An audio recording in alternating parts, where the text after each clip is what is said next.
Welcome back to the Guhyagarbha Tantra class, and so now we get into the commentary by Longchenpa, and so we'll be going through this a little bit more carefully, but not every single word in here. This is a very large book, so we'll hit some of the highlights on the things as we go through. So this is the commentary on the Guhyagarbha Tantra entitled Thorough Dispelling of Darkness Throughout the 10 Directions by Longchenpa.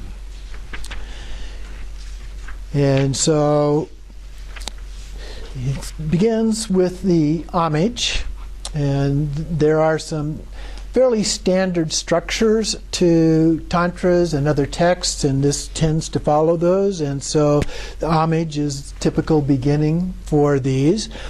Sometimes the homage, or at least the title, is actually done in Sanskrit as a way of recognizing the value of the Indian tradition in bringing Buddhism to Tibet.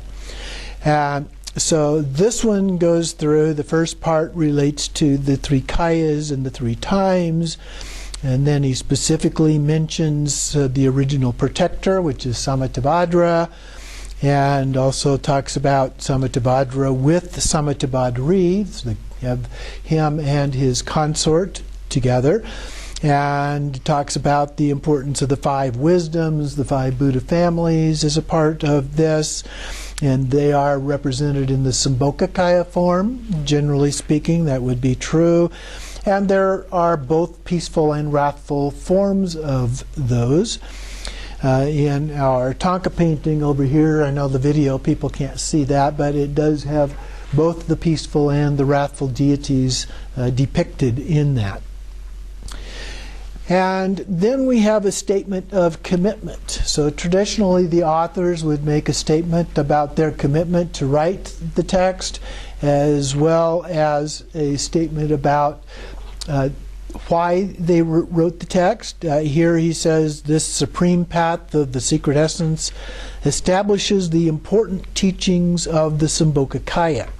So he's giving an idea here of what it is that he's doing, why he's doing that. At the bottom of that page, 128, he mentions that these things can be what he calls the genuine truth, can be told in a couple of different ways. The way things abide, that is, the way things normally are perceived, and the way they appear can be known. That is, that we can go beyond the ordinary way. He says, I will illuminate the essence of the definitive meaning. So we have relative approach and we have an ultimate approach or definitive approach. And so in this text, he's relating this more to the definitive approach of things.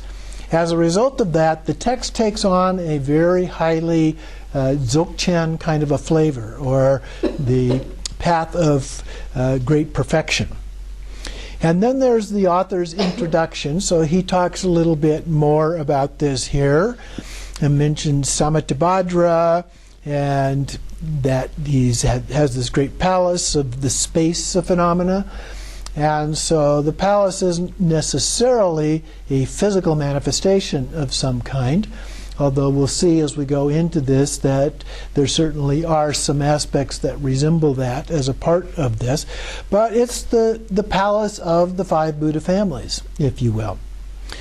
And so included there, in addition, is Vajrasattva and the others.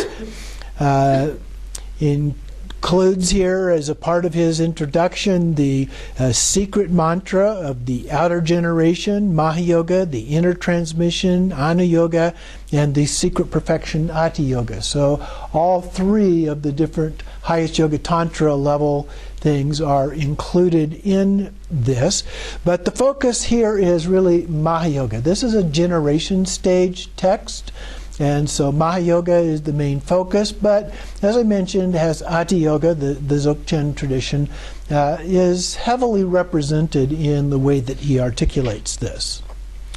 And then in the second paragraph there, in the author's introduction, he says, concerning the secret, It is taught in three ways: by explaining that the two divisions of the generation and completion stage are the mandala of self-appearances of mind and wisdom; by explaining that the mind itself is primordially awakened without relying on the stages of generation and completion; and by explaining that the mind itself is awakened as the nature of wisdom appearances.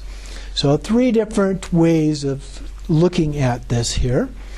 And then he goes on to say here, the mandala of the secret appearances of mind and wisdom as the indivisible generation and completion stages is the fully awakened magical manifestation matrix. And so he's depicting this in a slightly different way than some texts do. There's not a lot of what we might traditionally say is the completion stage type practices, but there are elements that are symbolically represented here as a part of that. And then he talks about four different elements here. The first one is that samsara and enlightenment are inseparable. And the second one, the explanation of enlightened activities. And the third one, the explanation of union. And the fourth, the explanation relevant to all vehicles. And then there are 8 classes that he basically refers to. And he's looking at various texts that are supports for this process. And so he talks about one regarding how mind and wisdom are self-appearances, the entirety of the enlightened activity, the entire mandala, the empowerment conferral, samaya, noble qualities, colors and hand emblems of the deities, an explanation of the generation stage, the path of method. And so then he concludes that the Guhyagarbha Tantra is the pinnacle of all of these vehicles, and that even among the secrets, this one is the ultimate. So then he explains that there are 3 sections: the title as a link to understanding the meaning, the tantra that illuminates the actual meaning, and then the meaning of the conclusion. So there's the title, there's the actual text, and then there's a concluding section of the text. Now the text itself is divided into 22 chapters, and so we will be doing these, and I've tried to balance them out a little bit in terms of the number of pages that we address each time. So we're not always going to end with a specific chapter. Sometimes we'll end in the middle of a chapter in order to retain some balance from week to week in terms of the amount of content that we need to look at. So chapter 1 starts off looking at the title and the meaning of the title, the purpose of the title, and so forth. And on page 132, about 4 lines down, he says, from an outer point of view, phenomena are merely named, and that even those names are a designation. And so he's using that, applying that to the title here, and he concludes that paragraph saying, the primary purpose is to enable readers to gain the understanding that phenomena are primordially awakened. So that's the essence of what this whole text is all about. So then, as we go through these chapters, you'll see that he begins typically with a concise explanation. He gives a very brief overview, if you will, and then he gives a fairly detailed explanation, going back through it again, but with much more detailed explanation, a lot of which are not always obvious from reading the root text.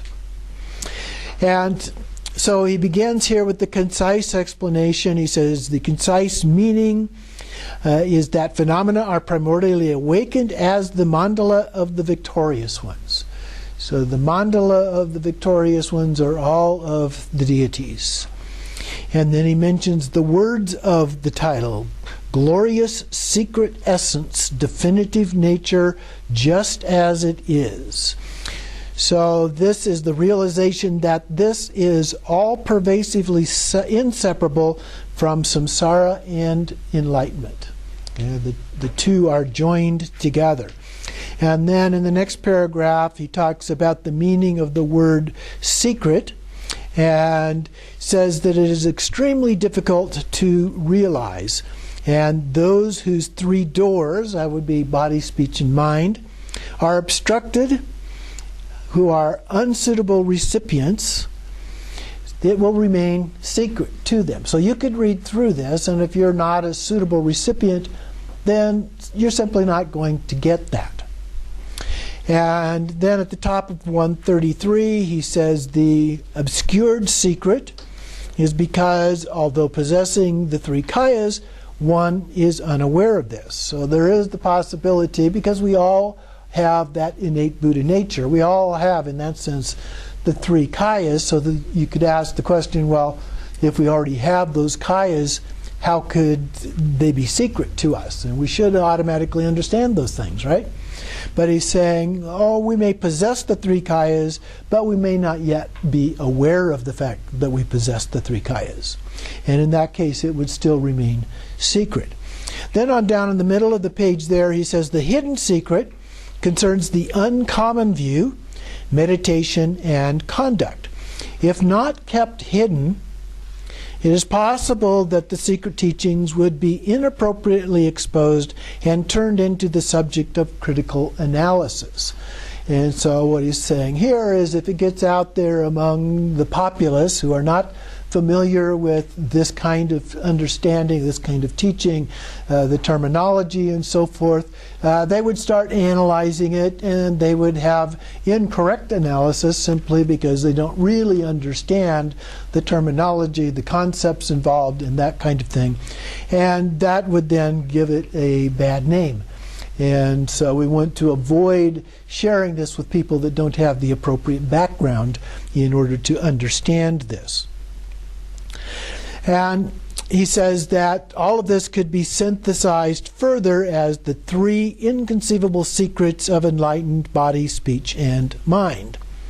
And then he talks to the word essence at the very bottom of 133. Essence refers to the ultimate primordially awakened nature of phenomena as an ornamental wheel of body, speech, and mind, or the nature of great perfection and the vast and profound teachings that express this.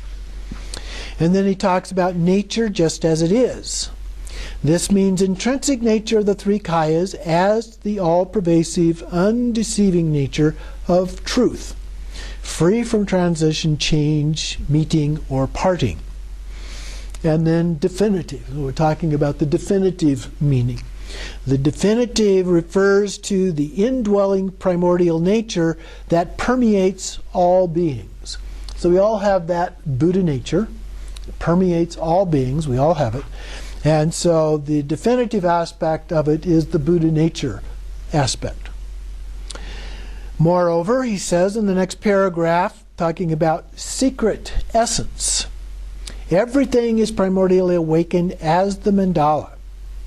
So out of the secret essence comes the mandala. Now with pure view, in doing highest yoga tantra with pure view, we see everything as a mandala, okay, a pure Buddha field. And so that's what he's saying here, is that everything is primordially awakened from that essence of Buddha nature into the form of a mandala. Internalizing this, the generation and completion stages, the nature just as it is of the path. And the spontaneous presence of the three kayas is the result. And definitive at the time of the ground. In brief, this title reveals that the intrinsic nature of indivisible appearances and emptiness, generation and completion, in samsara and enlightenment, is the nature of primordial awakening. So there's a very concise statement that actually captures the essence of all of that part of the text. The next section he calls a refutation of criticism. So here he imagines, if you will, some criticism that might come up from what he's proposed here, and then he goes about the process of trying to refute that. And so the criticism, because we're talking about the title here, and so the criticism is the claim that the beginning of your Tantra lacks a Sanskrit title.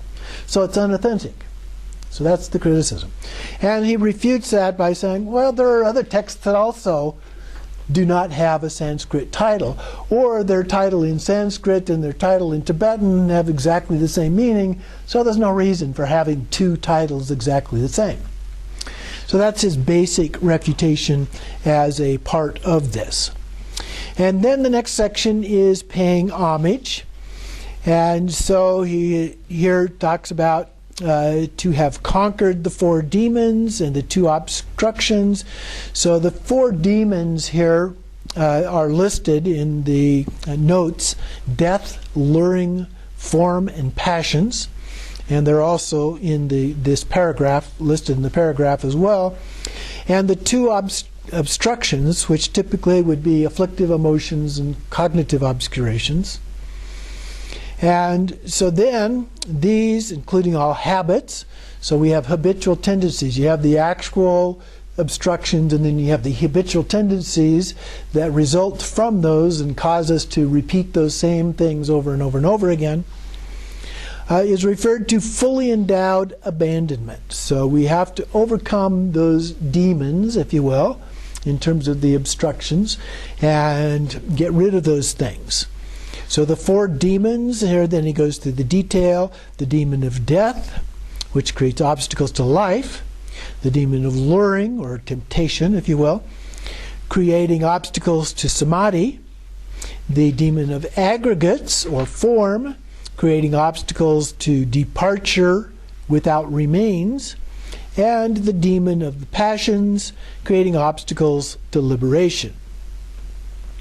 And he says, but these demons do not exist primordially. These demons are our own inner demons. They're really in our mind. So he says they are referred to as conquered. So we overcome these through this process of understanding our true nature as Buddha nature. So the two obstructions are passion-based obstruction. Those would be our afflictive emotions. And then cognitive-based obstruction, that would be the mental obscurations.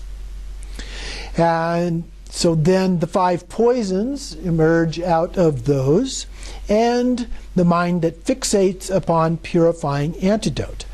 Now, in the path of altruism, we talk about various antidotes. So the antidote to anger might be loving kindness, for example. And so we apply these antidotes to these various obstructions. So that's what he's referring to here when he talks about a mind that fixates on a purifying antidote. So in Dzogchen, remember that we don't do that. In Dzogchen, they self-liberate. And so we allow them to liberate on their own because nothing is permanent. If they come, they're going to go as well. So the coming and going, and we just observe that taking place. And then he goes on down below the quotation there and says, fully endowed with kayas and wisdom, free from meeting and parting, means fully endowed realization. So once we get free of that idea of things coming and going, then we have attained realization. Then on the next page, 136, he talks a little bit about the five wisdoms and the five kayas, the five Buddha bodies. And so here he says, holding all qualities, and this refers to the quotation, the quoted text just above this. The holding all qualities refers to the pure nature of the Dharmakaya as the space of phenomena. And excellent form means the mirror-like Sambhogakaya. So now we have the five wisdoms of the five Buddha families. So mirror-like, and then glory is an evenness of the Abhisambodhikaya. Fame and wisdom are the discerning wisdom of the Nirmanakaya. And knowing things as they are and as they appear. So in this regard, we're not talking about how we normally see things, but as they truly are, looking at it from a Buddhist point of view, an ultimate point of view, and understanding it in that regard. Next we have diligence, meaning unchanging and all-accomplishing activity of the Vajrakaya, and never wavering from basic space while appearing unlimited enlightened activity. Then we have fully endowed, as an appendage to these, such as holding all qualities. The qualities are sublime, more sublime than the wisdom of the Aryas on the path of learning. So one of the four paths of typically the path of individual learning, individual enlightenment. And so then he goes on in the next paragraph to talk about the fully endowed conqueror, or the Bhagawan, or the transcendent, means to transcend all characteristics of elaboration, including acceptance, rejection, existence or non-existence of samsara and enlightenment. So he's giving us various pairings here of things that might be classified as two extremes, one versus the other. We transcend all of that. Very much like what we see in the Heart Sutra, where we're going beyond all of these different things. In there, it gives it often in the list form, although some of them are listed as pairings as well, but beyond seeing, hearing, smelling, touching, and so forth. And so then, after the next quotation, again, he explains some of the terminology. Glory reveals that Rupakaya, which is a form body, never wavers from the space of the Dharmakaya. Yet, arising spontaneous presence is glorious for others. And so the spontaneous presence, those that can see it are able to recognize it. But those who are just in an ordinary state of being are not able to recognize that. Then on the next page, 137, this nature always abides free from the transition in the array of Pure Land and the spontaneous rich array as an inexhaustible ornamental wheel of enlightened body, speech, and mind. And so he's saying this, it is excellent. The Bhadra, we have Samatha Bhadra, so that this is totally excellent. And so this puts it into the domain of Samatha Bhadra, if you will. He talks of him as the original teacher, being fully awakened, and so forth.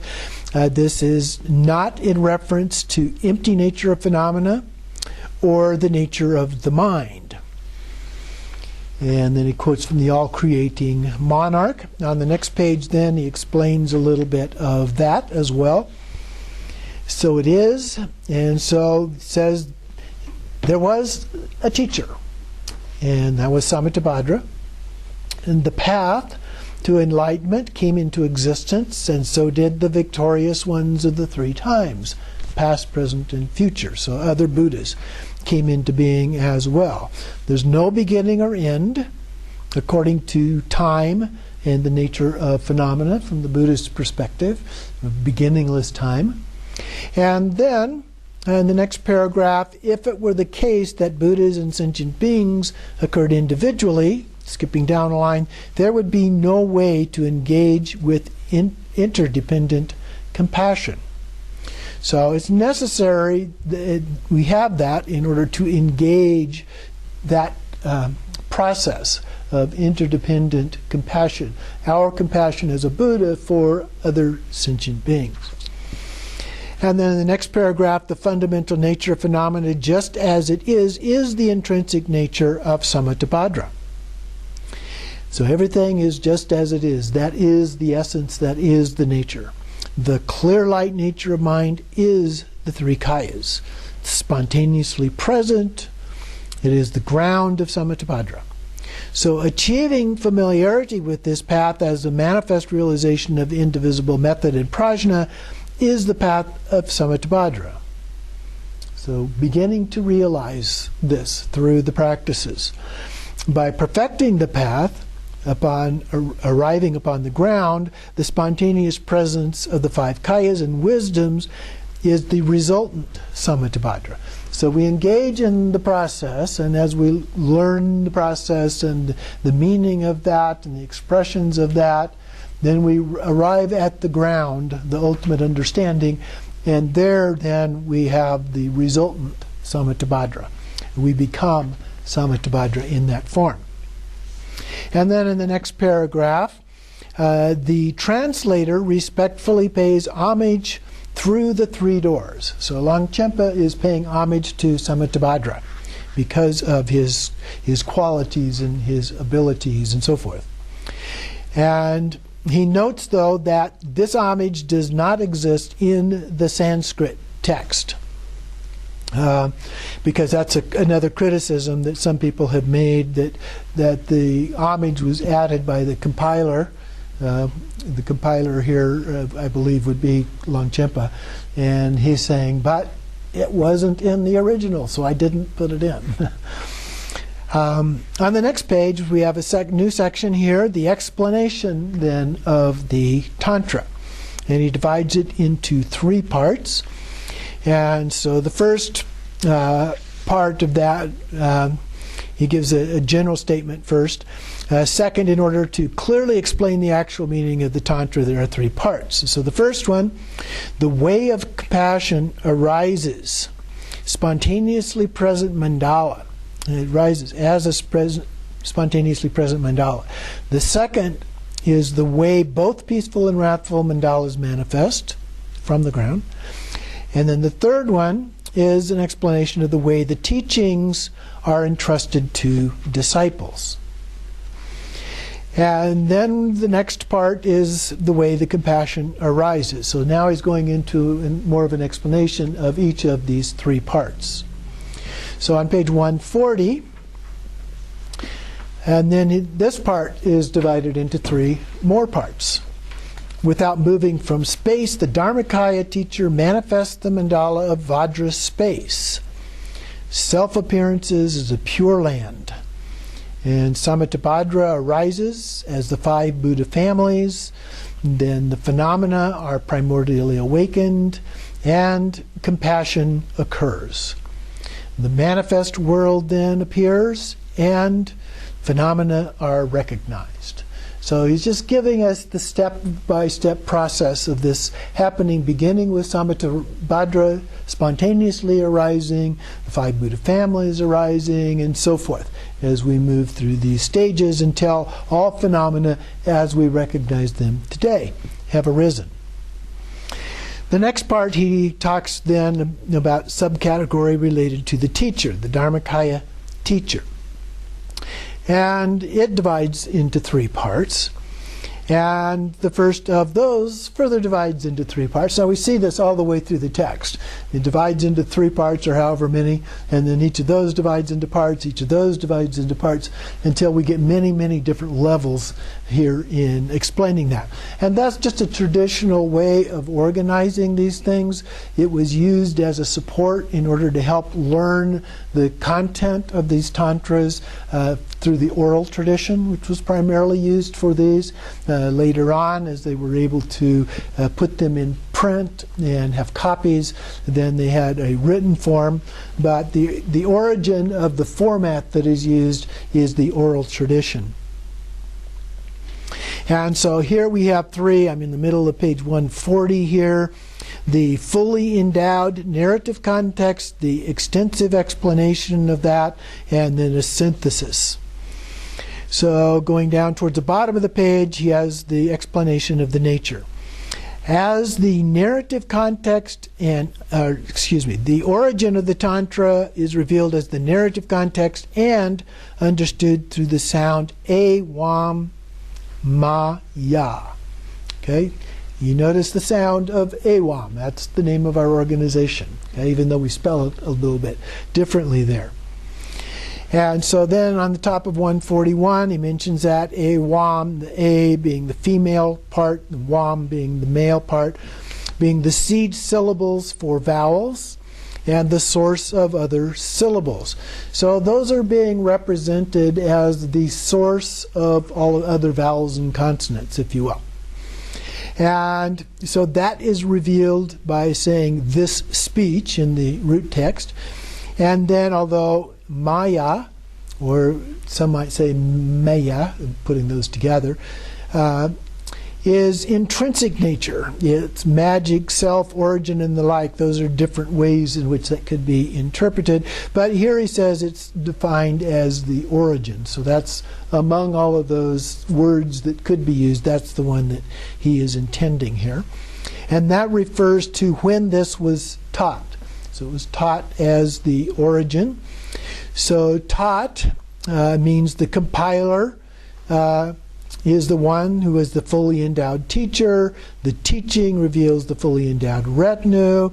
And there's no distinction between a self and others. So this Tantra, the teacher is Samittabhadra, who appeared as Vajrapani. So in the form of Vajrapani, he teaches and says, I will teach what was previously taught in Akanishta Pure Land. So he's bringing that now into our realm in order for us to be able to understand these things. So let it be known in the non-dual victor here, let it be known that Vajrapani is the Tathagata Samittabhadra. And Vajradhara is also not other than this. So those two are the same, just in different form. On the next page, at the very top, from the quotation there, which is from the Havajra Tantra, I am the one explaining, and I am the one teaching, I am the listeners, as well as the gathering. So we are all Samittabhadra in that sense. Continuing on, then, he says, when refers to the wisdom evenness of the fourth time. And he defines the fourth time here as original purity or evenness. And sometimes it's described as the time beyond time. And so the intrinsic nature of samsara and enlightenment. So there is certainty of the place, which is akanishta. Then says at the bottom of the next paragraph, this manner of teaching, that is the Sambhogakaya, surpasses the doctrine of the Nirmanakaya, since that is based on an intermediate timing. Okay, so this is from the origin, so this is more advanced than the Nirmanakaya form of teachings. Second, the inner explanation is the array of bodhicitta. So the place is the female consort's secret place, and all channels of the four chakras.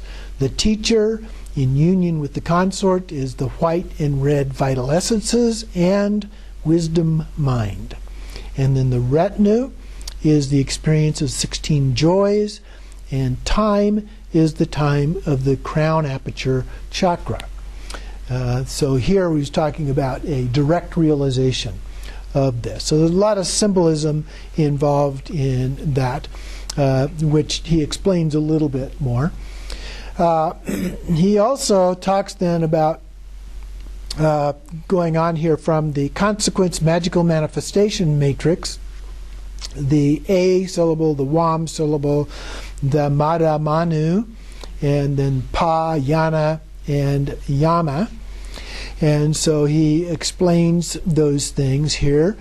A and so forth indicates the shape of the secret place of the consort, the location of the four enlightened activities and the chakras. Speech is the time of great joy, the method of consonance, the white vital essence in the form of Wam emerges from the peak of the jewel, conferring bliss upon the consort. And so the jewel here symbolically is a representation of the union here together of the male and female. So the jewel would represent the penis, and then conferring bliss upon the consort, who through the red bodhicitta, so that would be, traditionally that would be a symbolic representation of the blood, giving bliss to the male. Through Mada Manu, then that binds together the upper and lower winds, and it fills the four chakras in ascending order, so going up from the navel up through the four chakras. And so when we do the practices of the four blisses, completion stage practices. Okay, this is what that is referring to. So like I mentioned in the beginning, there are some references here to completion stage practices, but typically they're not elaborated very much. And then he goes on with fortunate karma, refers to the fortunate ones. And those are the ones that are fortunate to have achieved enlightenment, and could also represent the those fortunate such as ourselves who are in the process of receiving those teachings, even though we may not have crossed over to the other shore quite yet. Pa means genuine, referring to the wisdom of indivisible emptiness and exaltation. Jnana is the supreme vehicle which will appear during inconceivable time. And Nama is the state of fully endowed great wisdom. The third explanation is according to the secret clear light. And that location, so you notice here he's going through a pattern of giving us the place or location, the teacher, and some of those characteristics which we've seen in other classes. So the third is, according to the secret clear light, the location is the center of one's heart. It's a blue life channel shaped like an 8-faceted jewel. The white water channel is in the east, a yellow earth channel in the south, the red fire channel in the west, and a green wind channel in the north. So what we have there is a chakra which represents the 5 colors of the 5 Buddha families. Okay, going around the edge of that. And so then within those, then we have the vital essences, the size of mustard seeds. So those are very tiny. The teacher is represented by the 5 wisdoms, and then the 5 wisdoms appear as the 5 passions, which abide as the empty nature, intrinsic clarity, and unceasing compassion. So again, we're going through those stages of the emergence of these various characteristics. The retinas are the channels and vital essences that pervade the body. So from the central channel, from the chakras, we have viewed previously how all of these things radiate out throughout the body. And so that's what he's referring to here. And then only the radiance of the kayas and the wisdoms of the families appears. So in the middle, in these 5 lights, we only have the 5 families. The time referred to is the temporary time, interdependency of body and faculties. So this is temporary. It's not a permanent time as it was in the previous one. And then the intrinsic nature remains unchanging. The 4th time of the nature of evenness. Then the Dharma is the wisdom of the empty clarity, free from elaboration. So emptiness. Okay? No elaboration, no words are required for that. These appear when the upper gateway's wind of great wisdom is sustained and perpetual movement of the karmic winds has been completely arrested. So part of the tradition is that we bring those winds that we are normally moving in the channel up and down and so forth and out through the various channels in our body, we're bringing those into stillness and usually having them rest at one of the chakras. Depending on the particular practice, most commonly it would either be at the navel chakra or the heart chakra. There are some exceptions to that. There's exceptions to everything. But those are the 2 most common here. So when those have been arrested, we have held the winds in check and they're no longer moving. On 144, he talks about the time at the time of death. The wisdom mind that mounts the wind arises.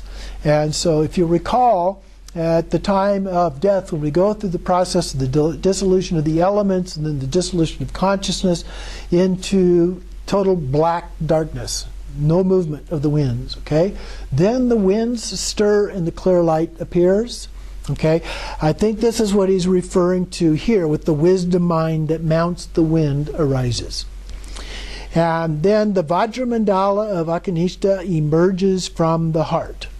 and it's self-appearing, and liberation occurs. So when we recognize the clear light, the appearance of clear light, that is when we become enlightened, or at least one of the many ways that we can become enlightened. And then he goes on down the middle of the page here and talks about the Dharma chakra, which refers to the quote from the Ocean Magical Manifestation Matrix up here, again explaining some of the terminology. And Dharma chakra means the wheel of the doctrine located at the heart. Okay, so that's what we were just talking about. And it has an all-pervasive blueness, so it's blue in color, without any material form. And then white arises as a half moon, yellow is a square, red is spherical, green is a triangle. And so we're beginning to create the manifestation of the generation stage of the palace. Okay? If you recall from generation stage practice, we build up the different elements, and these represent these different elements and the shapes of those. The vital essence is the support for the syllable wam, abiding as a sphere. And then the mental events and the following four are the alaya in the center, the consciousness of the alaya in the east, the consciousness of mental events in the south, passion-based mental events in the west, and consciousness of the eyes, ears, nose, tongue, and body in the north. So when we look at the Buddha families, we see that these things are associated with these Buddha families that are in those different areas, directions. And then the basis for what arises, these are the basis for what arises. The indifferent alaya is their support. So they abide there as the five wisdoms, and by recognizing their nature with no need to abandon them, one's passions are purified in their place. So again, kind of a Dzogchen approach. You don't have to do anything to overcome those passions, but they become the wisdoms themselves. So they're all purified. And then the enlightened mind of the victorious ones, wisdom's nature is indivisible as the nature of space, free of any transition or change. So that means it's permanent. Okay, we'll look at it that way. And then the next paragraph, the second line, the way the primordially awakened three kayas abide and the way they appear must be known. So we need to understand that. So then down a couple lines, everything is held to be inherently pure. All that appears to sentient beings are the mind's phenomena. Like dreams, what appears to the Buddhas is the manifestation of wisdom, is the actual akanishta. So when the Buddha sees these manifestations, what he is seeing, she is seeing, is akanishta, okay, the Buddha field of akanishta. And then fixating dualistically on that nature, sentient beings see things impurely. So they see it in a pure sense, we tend to see it impurely. Nevertheless, there's no autonomous impurity that really exists. Okay? Again, a very Dzogchen point of view here. It is naturally pure, but we see it as being impure. Even though it seems to appear impure, there is nothing existing that is actually impure. In the next paragraph, Buddhas know how to be pure, or know to be pure. Practitioners see a combination of pure and impure. Sentient beings see only impure. So as we practice, we begin to be able to see things as being pure. We kind of go through a gradual process of things being more and more pure in terms of our understanding and how we view those. So for those who abide in the Pure Lands, water appears as an elixir. For Vidyadharas, water appears as mamaki, liquid in the play of bliss. For those, dormant stains are fully exhausted. Appearing and not appearing are completely pacified. Pure and as pure and impure, they appear only from within one's own mind. There is no other separate external impurity that exists. Thinking makes it so. So, as we look at these things, we have to understand. Now, the reference here to mamaki, the water is the element associated with mamaki. Each of the consorts is associated with a particular element. And so that's the reference there. Going on to page 146. The Buddha told them, "My Pure Land has always been like this. You were just unable to see it." In the next paragraph, the difference depends upon pure versus impure appearances.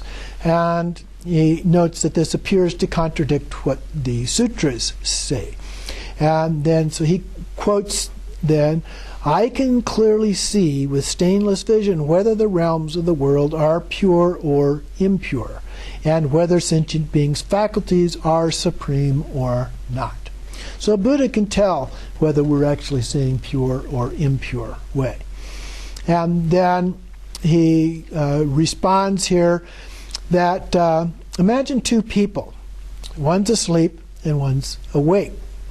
The one who's asleep begins to have a nightmare, and the one who is still awake sees the dreamer and says, "Hey, it is taught that phenomena have no true nature. Inherent existence are impermanent, like magic, and naturally pure." And then he goes on to say, "Your dream appearances are based on ignorance and in truth have no true inherent existence." So that's the dream example that we sometimes refer to, that in this case, the one who's dreaming, everything looks real at that moment in time. But the one observing the one dreaming recognizes that, hey, what's in his imagination is not real. It's not happening. It's just imagination. So the one who is awake attempts to awaken the dreamer from his nightmare. Similarly, the Buddha knows that self-appearances are not real. And then he goes on to do a refutation of some misconceptions here. Others misconceptions, like saying your Tantra is faulted since it does not state, "Thus when I have heard." And that's a standard kind of language that we see in the sutras. "Thus I have heard," and then it describes something that the Buddha said. And he says there's two ways to respond to that from the Chakrasamvara. "Then I must teach the secret vehicle." So again, it doesn't use the same language. It uses slightly different language there. And then from the praise to the names of Manjushri, then the glorious Vajradhara, So again, it doesn't include that root form of text. So he says those would have been incorrect narrative context because it doesn't have that language. But it appears that that language, thus we heard, appears only from Nirmanakaya forms. And since these were not taught by Nirmanakaya forms, they didn't have to have that language there. So the doctrine for Sambhogakaya is the uncommon teacher Samittabhadra here, and in the form of Vajrapani, of course. And the primordially awakened nature of all phenomena is the teacher. On the next page, the uncommon place is Akanishta. In the mandala of the heart of awakening, there are no restrictions, limitations, or boundaries. The retinue is the teacher manifesting as the great wisdom of self-appearance. So there's no gathering of a retinue with separate mind streams. And the time is the fourth time of evenness. So there's no past, present, or future, nor any instants, moments, split seconds, months, years, and the like. And samsara and enlightenment are primordially awakened as the nature of spontaneous presence. And distinctions such as the law of karma, virtue, non-virtue, acceptance and rejection, and so forth, are not revealed here. This is dealing with transcendent wisdom. So we're going beyond those kinds of designations, those kinds of labels, those kinds of concepts, or whatever. So the criticism is bound up in those kinds of concepts and labels and so forth. And so he's saying this transcends this kind of criticism. So he's on page 149 toward the bottom there, he says, in brief, trust in one's own doctrine while never disparaging the doctrine of others. And then he goes into the extensive explanation of this nature. And so first of all, he gives a brief overview of the teacher's Sambhogakaya nature. First, at the time of realizing the Dharmakaya nature as it is, free from elaboration, the other four kayas are always spontaneously present. The nature of space, so they've gone beyond. Gone beyond is a reference to the Tathagatas, the Buddhas, and the Nirmanakaya's gradual traversal of the path is not to be confused with the discussion at hand. So this is not the same kind of an approach that's used in, for example, the sutras. The spiritual teacher is the one who has fully protected all noble qualities as an ornamental wheel of enlightened body, speech, and mind without exclusion. He's awakened from the slumber of ignorance. The teacher possesses ever-increasing knowledge concerning all activities. And then down below the quotations here, he goes on page 151, the nature such as this, Buddha nature, has primordially conquered the four demons, is fully endowed with the greatness of 6 qualities. Those would be clairvoyance, those kinds of characteristics. And without abiding in samsara or nirvana, it is transcendent. So the nature of the 5 passions is primordially the 5 wisdoms. So you don't actually have to transform those in any way. Their innate nature is actually wisdom itself. So then the demon of the passions is conquered. There are no passions, so there's no rebirth, no death. The demon of death is conquered. There's no rebirth with aggregates, and so there's no demon of aggregates. The demon of aggregates is conquered. And then the obstacles can no longer induce harm, and the demon of luring or tempting is conquered. So here we have the non-abiding state that transcends sorrow. So he notes here that the word transcend was added in the Tibetan, and so of course that would make it subject to criticism.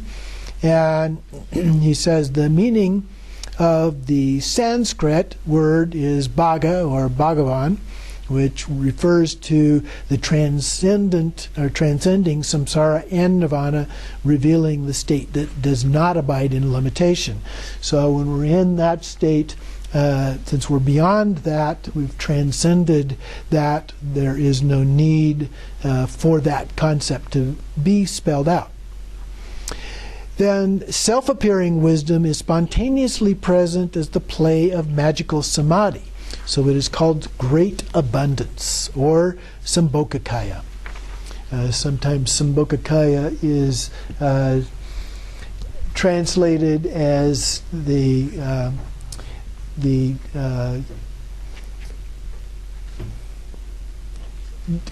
joyful state of being, and so we're in the joy that comes from having recognized all these things.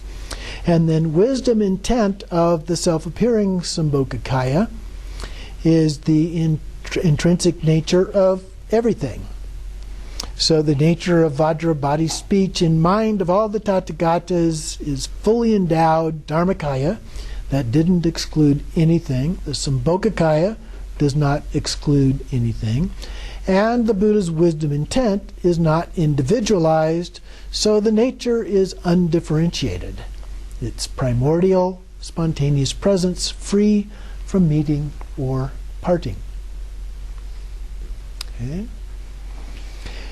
And then on page 153, dealing still with some potential criticisms here. Well then, some may claim, isn't it true that the Buddha himself said the hearer, solitary realizers and bodhisattvas would tame those that he could not? And the answer is, 3 lines down, no, that is not the case. Since all of them benefited others based on the Buddha's compassionate command, directly, indirectly, still others through emanations. So there's a variety of ways that people could achieve this or benefit from what he is saying here. There's not just that one way. And on page 154, the Sutra White Lotus of Compassion states, O Shariputra, due to the blessings of the power of the Tathagata's compassion, even ordinary individuals here, solitary realizers and empowered bodhisattvas, are able to benefit others through their excellent speech and pure intentions. So that's referring to what we were just talking about. Then down at the bottom of the page, the uncertain time of the path refers to the genuine mind that realizes the phenomena of the 3 times are unborn during evenness meditation. So in the praise to the names of Manjushri, it states, you who have realized the 3 times to be timeless. So the 3 times, transcending the 3 times into the 4th time, the time beyond time. The unwavering time, sometimes called the 4th time. And then he goes into the divisions of the Sambhogakaya and goes through the rest of that page, just breaks down several different levels of that. On page 156 then, he gives a definition. Akanishta means to not be below or to be above. Okay, so it transcends the idea of above or below. And then the various characteristics of Akanishta. There's nothing above it, there's no features, the ultimate destination and basis for the arising of the 2 kayas of form. And the 2 kayas of form be the Sambhogakaya and the Nirmanakaya combined together as the Rupakaya. So the Sambhogakaya is the manifestation of all appearances as the 5 certainties and the basis for the arising of Nirmanakaya. The Nirmanakaya is the highest among the 5 classes of immaculate places, as well as being supreme among all places that appear in the world system. So the physical manifestation, the form manifestation. The difference between the worldly realms and the Pure Lands is based on the realms of those to be tamed through the Nirmanakaya, the worldly realms, and the Pure Lands of Sambhogakaya and Dharmakaya. So it just depends on what level the recipients of the teachings are. If we understand things at the level of Nirmanakaya, then we receive the teachings at that level. If we understand it at the Sambhogakaya level, then we receive the teachings at that level. If we understand Dharmakaya level, then we receive the teachings at that level. So then he goes on and breaks it down into those 3 parts. So first we have at the bottom of the page Akanishta Dharmakaya. So the Akanishta Dharmakaya talks about the sacred ultimate destination of the Buddhas, free from boundary, center, aspect, or direction. So this is genuine Akanishta. There's no characteristics. It's the sacred place of the Dharmakaya teacher. Then the Akanishta Sambhogakaya, so next level, we have the great appearances of wisdom that naturally originate from the Dharmakaya as the palace, teacher, and retinue of light. The forever unchanging 5 wisdom families. So the Sambhogakaya, Akanishta Sambhogakaya, is the appearance of the 5 Buddha families, the palace, and so forth associated with that. Akanishta abides, he says then, down close to the last quote there, just above the last quote. Akanishta abides wherever there is wisdom phenomena of the Buddhas. So it's a natural, spontaneous manifestation of the Buddhas wherever those Buddhas happen to abide. On page 158, then, moving on, it is unnecessary to search for a place. Aside from being the manifest phenomena of the state of Buddha, this is inaccessible. There's no place to go to. So there is no place per se. Transcends the idea of place. In the next paragraph, these appearances spontaneously present as Virachana, the Tathagata family, the Buddha family. Akshobhya the Vajra family. Ratnasambhava, the Ratna family. Amitabha, the Padma family. Amoghasiddhi, the Karma family. So the 5 Buddha families here. The Kayas in wisdom are not established as singular, yet while appearing in diverse ways, they are not established as many. The self-appearances, the soul Sambhogakaya. These are the self-appearances of the soul Sambhogakaya. So this is the common phenomena for all who are Sambhogakaya Buddhas. So all Sambhogakaya forms, so all of the deity forms that we visualize when we do deity practice, are in effect Sambhogakaya Buddhas. They all have associations with the 5 Buddha families in some way. Sometimes that's real clear, even mentioned, and in other times it's not. But they all have those linkages. Going on to the next paragraph, whenever all obscurations are purified, at that moment the Dharmakaya phenomena will appear. The purified, when everything is purified. Prior to that time, they have at least some degree of impurity associated with them. So whether we see them as all impure, as we would as ordinary beings, or if we're practitioners, we begin to see them increasingly as having that pure element, then gradually we get to where it's purified, at which time then we're Buddhas. Okay? And then for those to be tamed, they are not the experience of ground-level bodhisattvas. It is not being said that all obstructions are purified. So the ground-level bodhisattvas still have some things that need to be addressed yet. Okay? And once they have addressed those things, then they finally become full Buddhas, fully realized Buddhas. Moving on to page 159. Then the nature of this Pure Land transcends the 3 limitations of existence and non-existence, eternalism and nihilism, and various elaborations. So the 5 qualities of body, speech, mind, qualities, and activities. So those are the 5 groups of characteristics basically that are associated with the Buddhas. Pervading the realm of space, wherever space or emptiness, in that case it's not the physical space, but emptiness, and wisdom mingle inseparably, there is where the appearances of the Sambhogakaya Buddhas arise. So it's in this emptiness, or out of emptiness. So in the texts many times we may have the emptiness mantra, or even if that's not there, they will often say out of emptiness appears a certain syllable, and so forth.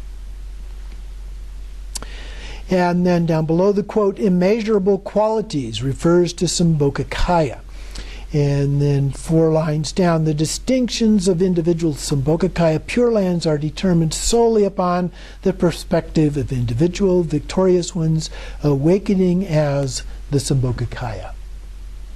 So individual victorious ones can awaken into the form of a Sambhogakaya. You can awaken into the Nirmanakaya form, you can awaken into Sambhogakaya form, you can awaken into Dharmakaya form. But they're still just one. Okay? Just different ways of seeing things, just like different ways of saying the front and back of your hand. It's still just the hand. So the places are not different, yet the designation of distinctions still occurs. Some claim that if the Buddha were awakened as the Sambhogakaya within the pure realm of self-appearances, then he would be incapable of benefiting others in the world.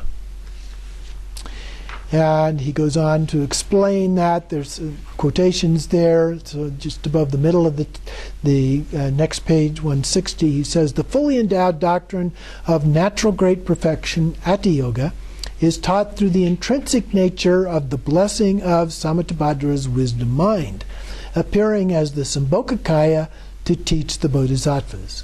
So even though it appears in that ultimate nature, it manifests in a way that can teach at a different level.